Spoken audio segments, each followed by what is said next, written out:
Hello everyone and welcome back to another homeschool Q&A. I make Q&A videos like this every Friday, so make sure to subscribe and leave your questions in the comment section down below. Now this video is going to be all about homeschool curriculum. I've gotten a lot of questions from you about curriculum and my thoughts on it, so let's jump in and get started. The first question is, what curriculum do you recommend for high school? Well, I don't really recommend any specific curriculum because there really isn't one high school curriculum that is better than another. Now, I will be sharing with you in an upcoming video all of the curriculum that I used for my high schooler who is now a junior in college. So that video will hopefully be coming out before Thanksgiving. But when it comes to picking high school curriculum for your teen, I really think it's about finding curriculum that is going to help you successfully launch your teen into the adult world. Whether that's launching them straight into the workforce or into the military or into a trade school or into college, you need to find curriculum that's going to help you successfully launch your teen into whatever they plan on pursuing in their adult life. And so I think it's helpful to think about what your teen's strengths are and what their weaknesses are, and look for curriculum that's going to help bring them up to proficiency, at least in their weaknesses. And then look at their strengths and say what curriculum is really going to help them excel and motivate them and really teach them what they need to know to really excel in those strengths and those gifts that God has given them. An example of this would be if you have a child who loves math, loves science, and is thinking that they're probably going to pursue something in math or science, you're going to want to find curriculum that's probably more academically challenging in math or science. And this child probably, I'm going to guess, doesn't really like literature or English much. So you're going to want to find curriculum in English and literature that really is just the bare minimum. It's going to bring them up to proficiency in their English skills and their literature skills. But you really want to dedicate the most time to math and science for that child. If you have another child who loves hands-on stuff, maybe they're great at fixing cars and you think they probably would move into doing like a trade school and becoming a mechanic, again, you're going to probably emphasize some subjects and then minimize some other subjects, and again, just bring them up to proficiency in some things. My oldest daughter really loved literature. She loved writing. She loved kind of apologetics. And so we really emphasized and were heavy on worldview curriculum that was literature based and writing based, had a lot of literature and writing. And then we just kind of filled in with science and math where she needed it. Again, bring her up to proficiency, but I knew that she was probably going to go into writing or something like that, or literature, and so that was our emphasis. So again, finding curriculum for your high schooler that's going to help you prepare them to be successful in the adult world. You want to get them ready so you can launch them out into the world, and you want to find curriculum that's going to help you do that. So again, not really any one high school curriculum that I would say is better than the other. It's really what is going to be the best fit for your high schooler in preparing them for whatever God is calling them to do in the adult world. Question number 2 is, what is your favorite way or curriculum to teach cursive? All right, well, I'm going to share with you 3 curriculum that I recommend for teaching cursive, but I need to back up a little bit and just say that I have only taught cursive one way, using one curriculum, but I'm going to share some other ones with you. But let me tell you why I do things the way that I do them. We use the Spell to Write and Read program for phonics and spelling and reading, and there is a cursive program called Cursive First that goes along with the Spell to Write and Read program. So I teach my children cursive before print. And so as they're learning cursive, because they're learning it first with the Cursive First program, they're learning cursive and phonics together. So instead of just writing the letter A and me saying, hey, this is the letter A and this is how you write it, I'm saying, hey, this is an a-ah. And as they're writing the a-ah, they're saying it to themselves and hearing it as well and writing it and making all those connections in the brain. So that's personally how I like to just tie, not necessarily cursive, but just handwriting to phonics and kind of pre-reading skills. So that's kind of what I do. Now, you do not have to teach cursive before print. Maybe you have already taught your child print and you're saying, hey, what would be a good cursive curriculum for my student who's now in 3rd grade or whatever? You're finally ready to tackle cursive. So Cursive First can be used apart from the Spell to Write and Read program, but I think there's some other cursive programs out there that might be better for you if you're not using the Spell to Write and Read program. One of them is A Reason for Handwriting, and I've actually used A Reason for Handwriting to teach my children print. I use their transitional workbook, and their transitional workbook is meant to review print and transition them into cursive. I use it the opposite way around. I use it to review cursive and teach them print. But I really like the way the A Reason for Handwriting is set up, and the fact that they're learning that there is a reason for handwriting, and they're writing scripture at the end of each kind of week. They're writing a scripture, a Bible verse. So I really enjoy A Reason for Handwriting. I think it's a great program. I don't use it to teach cursive, but I use it to teach print. And I know that the method is the same for cursive and print with that curriculum. So that would be a great option for teaching cursive, especially if you've already taught print and now you're moving into cursive. You might want to check out their transition workbook, and then there are other cursive workbooks as well. Another cursive curriculum that I have just discovered and I am really, really excited about is from Memoria Press. It is their New American Cursive Penmanship books. So that's the New American Cursive Penmanship books from Memoria Press. Now, I have not used them, but I have looked through them and I think they are wonderful. If I understand correctly, Memoria Press does cursive first and then print. So their New American Cursive Penmanship books, if I remember correctly, I should have looked before I did this Q&A, but time is limited when you're a homeschool mom. So if I remember correctly, the lines for doing the cursive penmanship are a little bit thicker because they're assuming that the child is younger and possibly learning cursive either first before print, or they're still learning cursive in those early grades where they need a little bit larger lines. So I think the New American Cursive Penmanship book from Memoria Press would be a great option if you're starting with cursive, and you'd probably want to go look at some of the samples online to see if it would be a good option for older kids. Again, I have not used this one. I am using Memoria Press's copybooks and I'm enjoying those, but I haven't tried out their New American Cursive Penmanship books, but from the looks of them, they look really, really great. And I think if you want to teach cursive, that might be another great option. So those are kind of my 3 choices for teaching cursive. I am sure there are a ton of other great curriculum out there for teaching cursive. If you know one that you really like, leave that in the comments below. That will help out other moms who are looking for cursive curriculum. These are just the 3 that I am familiar with and that I think are really excellent. And so just recommending those 3 to you. The next question is, what do you use for phonics? Well, for phonics, I use the Spell to Write and Read program. Now, I'm assuming that when you ask what do you use for phonics, you're thinking about teaching your preschooler, maybe your kindergartner, and getting them familiar with the sounds that the letters make and maybe how to form the letters and all of that. And the Spell to Write and Read program is really meant for students who are kindergarten, but really maybe even 1st grade and up.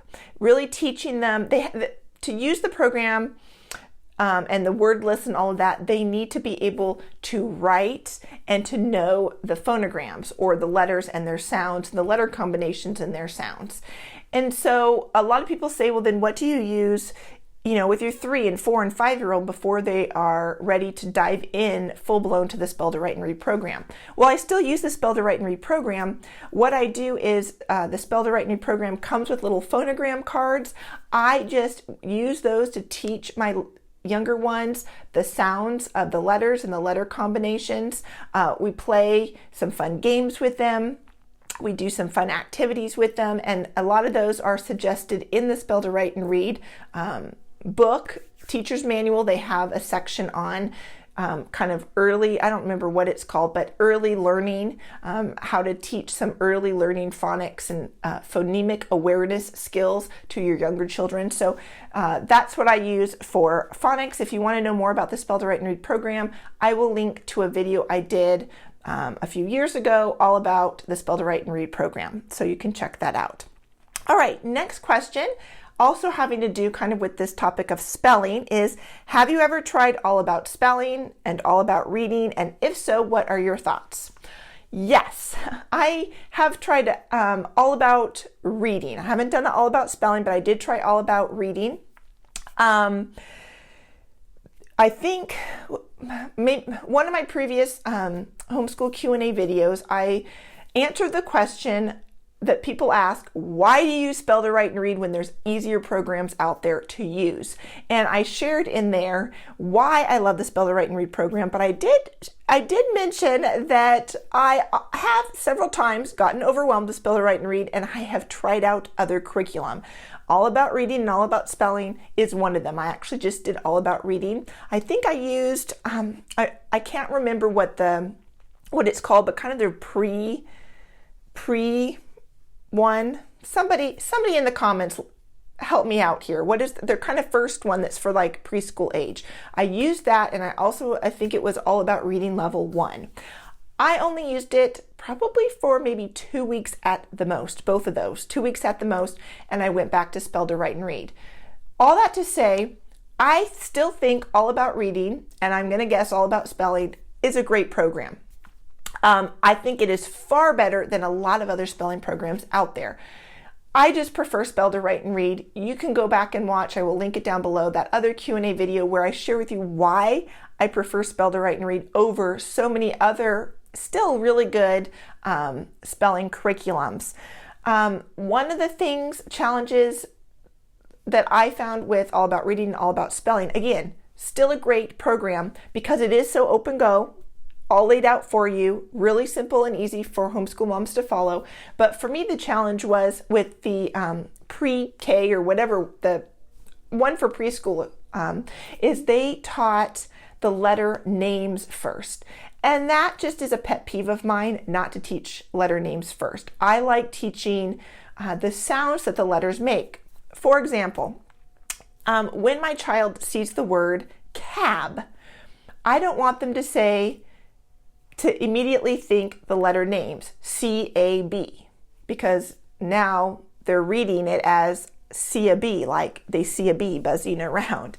I want them to immediately think, instead of the letter names, I want them to think of the sounds. I want them to see the word cab, and the first thing that they think of is k-a-b, k-a-b, k-ab, cab. Oh, that's the word cab. So I want to kind of cut out that extra step of going, oh, C, and C says k. Oh, that's an A, and A says ah. That's just too much thinking for me. So when I used the program for 2 weeks, when they were teaching the letter names, I actually just skipped all that and went to the middle section of the book or wherever it was where they started teaching the letter, the sounds with the lowercase letters. So again, I could have totally used the curriculum, but I just went, forget this. I'm going to go back to what I personally love. Also with All About Reading, I was using it with my son, and I thought the tiles would be really helpful for him.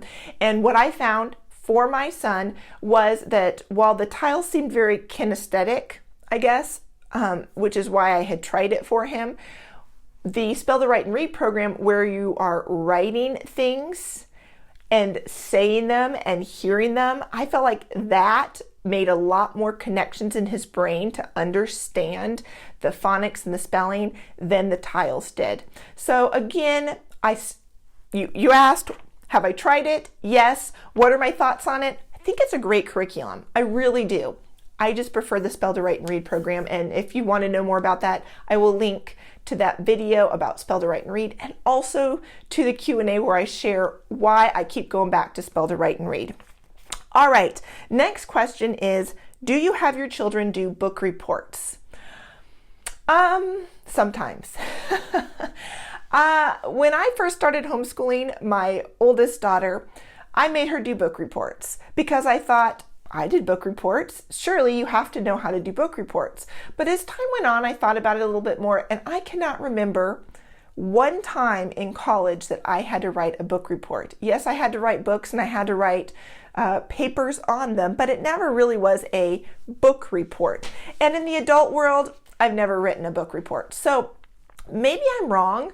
And there's a part of me in the back of my head. I mean, you guys know how it is, right? As homeschool moms, in the back of our heads, we're like, but maybe, just maybe, they're going to go to college and some teacher's going to ask them to write a book report, and I don't want them to say, I have no idea what a book report is. So sometimes that thought's in the back of my head, and I think maybe I should have them write at least one book report in the, kindergarten through 12th grade. Maybe we should get at least one in. And so that's kind of where I've landed.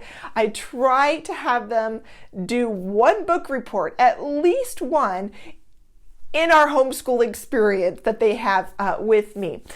It usually works out that some curriculum that we're using has book reports in it. Right now we're using BJU Press. They're English for a lot of my kids, and they do have a book report. I can't remember if it's in every single English level. Sorry, something is bothering me there on my forehead. Anyways, I don't know if it's in every single English level, but I know that some of them have book reports, or maybe it's in the reading that they do book reports. I can't remember. But somewhere in BJU, they are having my kids do book reports. And so they're getting it in this year. If we switch to something else another year and there's no book reports, we won't do book reports. So for me, I just think book reports seem like they are meant for a traditional school setting where a teacher isn't sure if the student, one, read the book, and two, understood it. And so a book report's a way for a teacher to have a whole bunch of students to be able to evaluate whether or not all the students in the classroom read the book and understood it. But for us as homeschool parents, I feel like we know if our kid read the book, and we can just dialogue with them. We can take the time to talk with them about the book.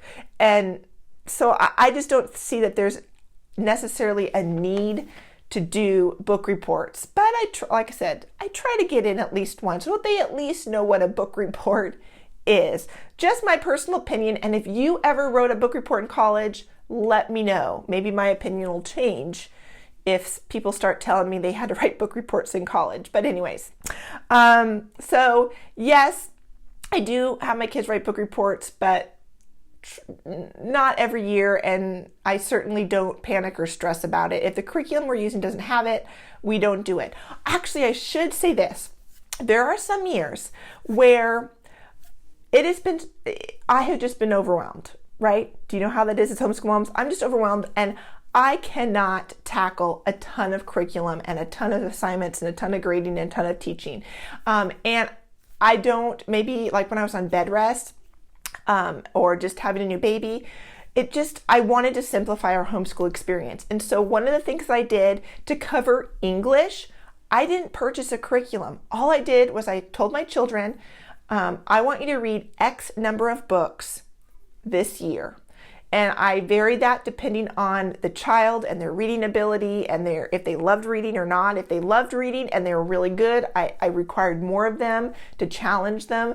If they didn't like reading or they weren't good at it or both, I required less number of books in a year. But I said, okay, I want you to read, let's say 10 books in this school year, and 5 of those books you can choose, and 5 of them need to be off of this list. And I would write down kind of grade level books that I would want them to read. I maybe put 10 down there, and they'd get to choose 5 of them. And then what I'd ask is each semester you need to write a book report for one of the books. You can pick any one, but you need to write one book report each semester. And then that really helped me to know, that just helped cover English. They were reading and they were at least writing. And I have a little visitor coming in. Hello, are you done with your little breakfast? Yes. Okay. So, as you can see, it has been challenging for me to find, he's fine. He'll hang out with me. I'm getting ready to go. Okay, bye. Bye, Daddy. Bye. Well, this kind of just sums up my life lately. It has been really hard for me to find time to record videos for you. It is either really late at night when I have been tired and I haven't wanted to sacrifice my sleep and my health, or it has been trying to squeeze it in somewhere in the day. So right now, I'm just taking a little sad note before I finish the last question. A little detour here. But I set my alarm for early this morning, thinking I will get dressed and ready and I will record the video before my kids wake up. This little guy right here. Oh, thank you. You finished your breakfast? This little guy right here decided that when my alarm went off, he would get up as well. Now, he's nowhere near my bedroom. Like, there's no way he heard the alarm. Just somehow he knew Mommy was going to get up early and make a video, so he got up with me. So he's eating a little bowl of dried Cheerios here while I try to record this video. He was hanging out with Daddy, but Daddy has to go. You can go play now? Yeah. Okay. Bye-bye. Bye. Bye. All right. I think I can do one more question before I go attend to my children. The last one is, what method of education do you follow? Well, a lot of things. When we first started homeschooling, we were all about the classical method, and all of the curriculum I chose was very rigorous classical education. And then I started having more kids and life was overwhelming and I couldn't manage that. And so then I found myself drifting more to Charlotte Mason, but I still liked classical. Then we were doing unit studies, and now we're at traditional textbooks, and we are just a mix of everything. And what I am finding is that my method of education fits with the lifestyle we have and the chaos or lack of chaos that we have at that moment. I don't know if you're familiar with that book, 102 Top Picks for Homeschool Curriculum. When I first started homeschooling, it was just 100 top picks for homeschool curriculum, and then 101 top picks, and now she's at 102 top picks for homeschool curriculum. It is a great resource for helping you choose curriculum. So I'll mention that in this video because it really is a great way to help you decide what your method of education is and which curriculum is going to match up with it. Every time I take the test in that book to find what method of education we should follow, it's different. Sometimes it's classical, sometimes it's Charlotte Mason, sometimes it's traditional. Unit study. I mean, it just keeps changing. And I'm finding that it really isn't that my method of education is changing. It's that I'm answering the questions based on what I know I can do that school year and where we are and how overwhelmed with life that I am and what amount of time I'm willing to invest. So when things are going pretty smoothly, I find that I really check a lot of the boxes, like, yes, we could do classical education, yes, we could do this, whatever questions are for classical education, I end up checking those, giving them those a higher score. I think it's like 1 to 5 or something like that, and you circle 0 to 5 or something, and you circle which 5 being like, this is the one that I'm the most agree with, and 0 is like, no, I don't agree with that. But then I find that when I'm really stressed out, I don't care about a rigorous academic education. I don't care about literature read-alouds. I just want something that I can implement easily. And then the next thing I know, it says, oh, you love the traditional textbook method. So anyways, what method of education do I follow?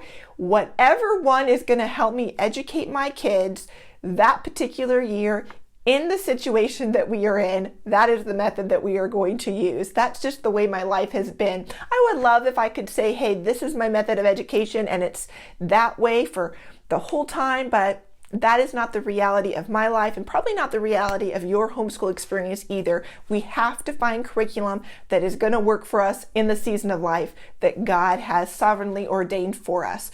So anyways, I'm going to go fill up my son's bowl of Cheerios here and wake up my other kids and get started with our homeschool day. But I hope you enjoyed this homeschool Q&A video. I hope it answered some of your questions about curriculum. Make sure to leave more homeschool questions in the the comments below, and Lord willing, I will find a good time to record videos and get those out to you. Remember, I try to get videos out Tuesday and Friday, so make sure to check back and see if I've got a new video out for you.